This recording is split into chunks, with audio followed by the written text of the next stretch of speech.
and Bechukotai are actually two different Parshayot. Some years, like this one, they're read together. They were also read together when I was 12 years old and preparing for my Bat Mitzvah. So I have a sort of fondness for these Parshayot. Rabbi, I was rereading them and I couldn't help but be struck by the way that they begin and end. Parashat Behar starts, and God spoke to Moshe on Mount Sinai. And then the Parashat Bechukotai ends, and these are the words that God said to Moses on Mount Sinai. We haven't spoken about Sinai for all of Leviticus. What is it doing here? Well, the Sinai, it's interpreted both ways. Either that it's a physical mountain, and the Midrash said that that was the humble, quote-unquote, mountain, or the idea of the preparation for certain time, which is the time of receiving the Torah. Maimonides, in the Guide for the Perplexed, said something that everyone objected, but it's good to know.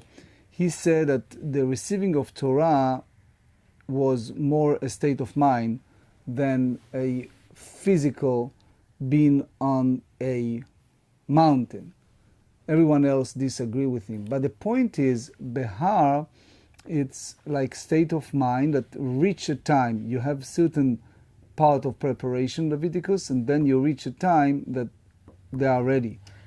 But why these particular mitzvot? Why Shemitah and Yovel and the admonition that God gives? Why are these particular commandments and ideas framed by, and God spoke to Moses at Mount Sinai? There are 2 points here. One is Shemitah and Yovel, Jubilee. It's the representation of life cycle. 6 days of the week, sabbatical, Shabbat. 6 years, 7 Shabbat. And it goes much further, speaking even in our language, in our time, we are now 5772, and we're getting close to the circle of the 6,000. So it's like the life cycle situation. We're now just approaching Lag BaOmer. In a song of Bar Yochai, they mentioned the word Kav Yarok, which is the idea that it's a green line expression of the circle, 6 years and the sabbatical year. So it's basically a preparation for the changes. In other words, in order to be rejuvenated, in order to feel the freshness of the reborn, the freshness of the beginning, the new Genesis, that's the need. So in a sense, you have here the location, you have here the spiritual preparation, and you have here the cycle that is in a constant change. Every 6 years, you turn the domain of Jubilee time. So it's particularly because the mitzvah of Shemitah, the mitzvah of the sabbatical year, is about rejuvenation. That's why we need to have it bracketed by a motif of humility and modesty. Correct. Yes. And that, more than any other commandment, this one about reminding ourselves about the way that life cycles. Right, and that's the reason of the warning, the series of warning that we always should keep in our mind, that is God is watching us, and is always a circle. So even you are down, it's time to turn around everything like the pyramid. So it's a cycle of life.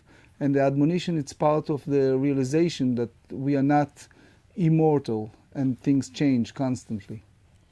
So my 2 favorite Parshayot, Behar and Bechukotai, really come to remind us that God is a part of our lives and He's in control of everything.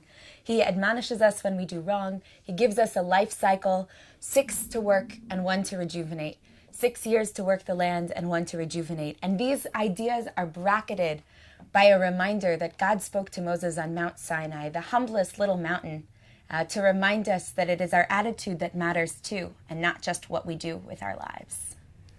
My Bat Mitzvah was on Parashat Behar Bechukotai, May 4th, 2002. And my father and I actually spent every Saturday afternoon curled up on the couch together in our family room studying. We read through both Parashayot together. We learned commentaries. We talked about the ideas. And then I wrote a speech. I wrote it all by myself. And I wrote a really long speech, actually, so much so that my parents had to stop me and say, "Hannah, you need to cut some of this out. Nobody wants to hear you talk for that long." So I did. I edited out. My Bat Mitzvah was very low-key. I gave a speech, my father read the Haftarah, and my whole family joined us at home for a celebration all together to eat and to schmooze, to talk, to laugh, tell stories, things like that. And here it is, 10 years later, and I'm about to graduate from college. I'll be graduating St. John's College May 13th, 2012. Then what? I'm moving to Israel after I graduate college, actually, and I'm super excited. I have known that I wanted to move to Israel for years and years, and it's just, it's the only thing I want to talk about. It's so exciting to me that I'm going to finally get up and move over to the land of our ancestors, to a land that calls my heart so strongly. I just think it's beautiful and full of possibility, and there's so much that we can do to make it even better. I don't actually know exactly what I'm going to do when I get there. I want to be happy. I want to start a family. I want to find a job that's challenging and pushes me to grow more. But it might be anything, and I think that's okay. I've really concentrated on the where instead of the what. A lot of people think a lot about the what. They get really focused on what they're going to do with the rest of their life. But for me, it was about where. Where do I want to spend the rest of my life? Where is going to make me the most happy? And I wake up happier in Israel. So for me, it was a pretty easy question. I have really loved my time both at Knesset Israel and at St. John's. I really feel like I've grown a tremendous amount in these last 4 years, and having to balance those two different kinds of relationships, being a teacher here, a fill-in teacher for Rabbi Weisblum when he can't make his class, running the Jewish Students Union at St. John's College. These things have really inspired me to solidify my own Jewish identity and my Jewish understanding. And I've come to learn how important it is for me to share that identity with other people. And so in that sense, I think St. John's and Knesset Israel together combined have really shaped who I'll be for the rest of my life.